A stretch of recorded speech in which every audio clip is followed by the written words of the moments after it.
وی M خلیل الرحمان channel میں آپ کا خیر مقدم ہے۔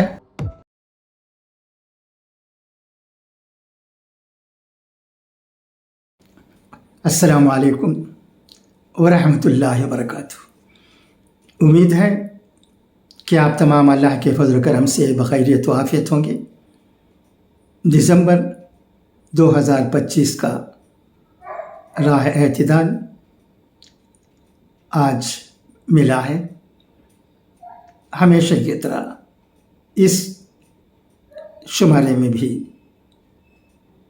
جو حرف اعتدال ہے اسی میں پڑھتا ہوں، سنیے گا۔ آپ جانتے ہیں کہ راہ اعتدال کے اداریہ بہت اچھے ہوتے ہیں، انہیں ہمیں سننے کی ضرورت ہے، ہم سنتے بھی ہیں۔ یہ اداریہ مولانا محمد رفیع کلوری عمری صاحب دامت برکاتہم لکھتے ہیں۔ اس ماہ کا اداریہ بھی انہی کے قلم سے ہے، تو آئیے دیکھتے ہیں کہ اس دسمبر 2025 کے راہ اعتدال کے شمارے میں مولانا صاحب کیا بات فرماتے ہیں۔ حرف اعتدال بر صغیر میں اسلام اور مسلمانوں کی تاریخ نہایت قدیم ہے۔ تاریخ شواہد کے مطابق یہاں اسلام کا اولین قافلہ عہد فاروقی میں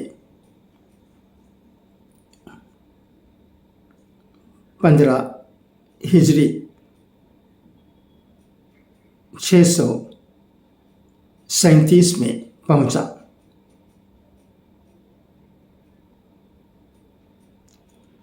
پھر 712 میں محمد بن قاسم کی آمد ہوئی، جنہوں نے سندھ کا علاقہ فتح کیا، اور ان کے اخلاق و کردار اور حسن سلوک کے گہرے تاثرات مقامی باشندوں نے قبول کیے۔ پھر سلطان محمد غزنوی رحمۃ اللہ علیہ نے 1022 میں پنجاب کو اپنی سلطنت میں شامل کر لیا۔ ان کی وفات کے بعد غوری سلطنت کی بنیاد پڑی۔ اس طرح مسلم سلاطین نے 1857 تک تقریباً 750 سال تک یہاں حکومت کی۔ اس دوران یہاں کی مشترکہ گنگا جمنی تہذیب کو قائم رکھنے کی بھرپور کوشش کی، اور ایسا کوئی کام نہ خود کیا اور نہ ہونے دیا جس سے فرقہ واریت کا زہر پھیلے۔ ہندوستان میں سال ہر سال سے ہندو اکثریت اور مسلم اقلیت ساتھ ساتھ رہتے ہیں، لیکن یہ دنیا کی تاریخ کا عجیب ترین واقعہ ہے کہ صدیوں سے دونوں ساتھ رہنے کے باوجود دونوں کے درمیان ایک دیوار حائل ہے۔ اس خلیج کو فرنگی حکمرانوں نے محسوس کیا اور اپنے سیاسی مفاد کے لیے نفرت کا زہر اس صفائی سے گھول دیا کہ پھر دونوں ایک دوسرے کے لیے صلح پسندی، ایثار و فیاضی، صبر و تحمل اور خیر خواہی و انسانیت نوازی کے جذبات اپنے اندر نہیں پیدا کر سکے۔ مشہور مصنف رفیق زکریا نے تو یہاں تک لکھا ہے کہ تقسیم ہند کا خیال کسی مسلمان یا ہندو کے دل میں نہیں آیا، یہ بیرونی حکمرانوں کا تحفہ تھا، جسے ہم نے یہ سمجھ کر قبول کر لیا کہ شاید ہمارے اختلافات کا یہی علاج ہے، اور یہ عام ہو گیا کہ جب تک انگریز ہندوستان پر راج کرتے رہیں گے تب تک ہند مسلم اتحاد ممکن نہیں۔ انگریزوں کے دور حکمرانی میں جو ہندو مسلم فسادات ہوئے ان کے اسباب میں مسجد، مندر، محرم اور ہندوؤں کے مذہبی جلوس، مساجد کے سامنے ہنگامہ آرائی، گائے کی قربانی اور رسول اکرم صلی اللہ علیہ وسلم کی ذات اقدس کو نشانہ بنانا اور آپ کی فرضی تصویر شائع کرنا وغیرہ نمایاں ہیں۔ ان فسادات نے مذہبی رقابت کے جذبات کو خوب ہوا دی اور غلط فہمیاں ایسی پیدا کر دیں کہ دونوں ایک دوسرے کو اپنے لیے خطرہ سمجھنے لگے۔ اس جلتی پر گھی ڈالنے کا کام لیڈروں نے کیا، جنہوں نے منافرت کی آگ بجھانے کی بجائے اپنی لیڈری کو چمکانے اور سیاسی مفاد حاصل کرنے کے لیے اسے ہوا دی۔ اب قومی منافرت اپنی انتہا کو پہنچ چکی ہے۔ دیگر ذرائع کے علاوہ سوشل میڈیا کے ذریعے مختلف زبانوں میں اسلام اور مسلمانوں کے خلاف اس قدر غلط فہمیاں پھیلائی جا رہی ہیں کہ حالیہ رپورٹوں کے مطابق اسلامو فوبیا کا مسئلہ امریکہ اور اسرائیل سے بھی زیادہ ہمارے ملک میں ہے۔ اس کے سدباب کے لیے ضروری ہے کہ مسلمان برادران وطن سے خیر خواہانہ تعلقات بڑھائیں، اپنا طرز زندگی ایسا بنائیں کہ اس میں وطنی بھائیوں کے لیے کشش ہو اور ان کی غلط فہمیوں کو دور کرنے کی کوشش کریں۔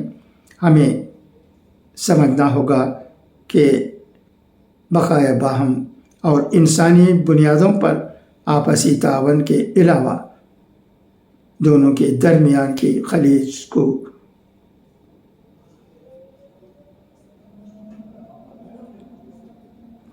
پاٹنے کے لیے فرقہ واریت سے پاک خلوص و محبت پر مبنی انسانیت رشتے بہت ضروری ہیں۔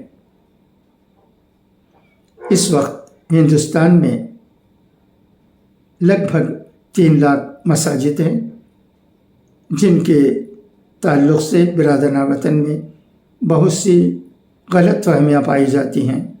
ان حالات میں عہد نبوی کی طرح مسجد کو کثیر المقاصد مرکز، ملٹی فنکشنل سینٹر بنانا ہوگا اور اس بات کی کوشش کرنی ہوگی کہ مساجد سے غیر مسلموں کو بھی فائدہ پہنچے۔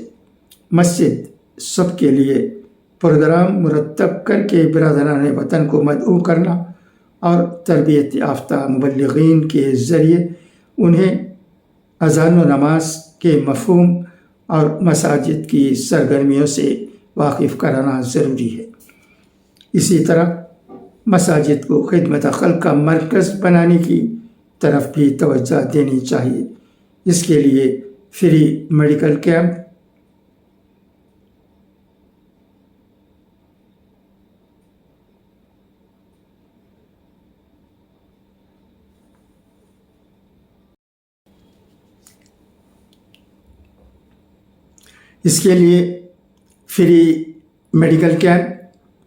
Blood donation camp, eye camp وغیرہ کا قیام بھی مساجد میں ہو سکتا ہے۔ دستاویزات کارروائی، ڈاکومنٹیشن کی خدمات بھی مساجد کے تحت انجام دی جا سکتی ہیں۔ نیز مختلف سماجی مسائل پر پروگرام مساجد میں ترتیب دیے جا سکتے ہیں، جیسے تعلیمی بیداری، صحت و صفائی، بین المذاہب تعلقات اور سماجی اتحاد، انسانی اخلاق و اقدار وغیرہ۔ موجودہ دور تعلیمی انقلاب کا دور ہے۔ مسلمان اور غیر مسلمان سبھی طلباء کے لیے مساجد کو کارنر اسٹڈی پڑھنے کی جگہ کو کوچنگ سینٹر اور ٹیوشن کلاسز کا مرکز بنانے پر بھی غور کیا جا سکتا ہے۔ نیز کیریئر گائیڈنس اور اسکل ٹریننگ پروگرام منعقد کرنے پر بھی سوچنا چاہیے، اور خانگی تنازعات کے حل کے لیے مسجد کو کونسلنگ سینٹر بھی بنانا چاہیے۔ مسجد مسلمانوں کی دینی زندگی کا محور ہے۔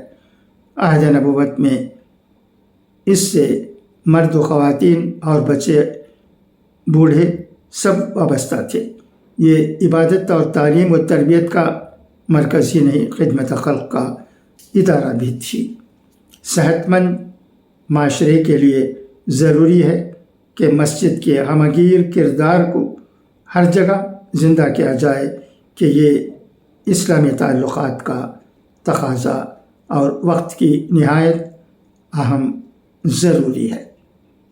یہ اداریہ جیسا کہ میں نے شروع میں کہا ہے، مولانا محمد رفیع کلوری عمری صاحب کے قلم سے ہے۔ امید ہے کہ اداریہ آپ کو پسند آیا ہوگا۔ اچھا، تو اب اجازت، انشاءاللہ پھر ملاقات ہوگی۔ خدا حافظ، فی امان اللہ۔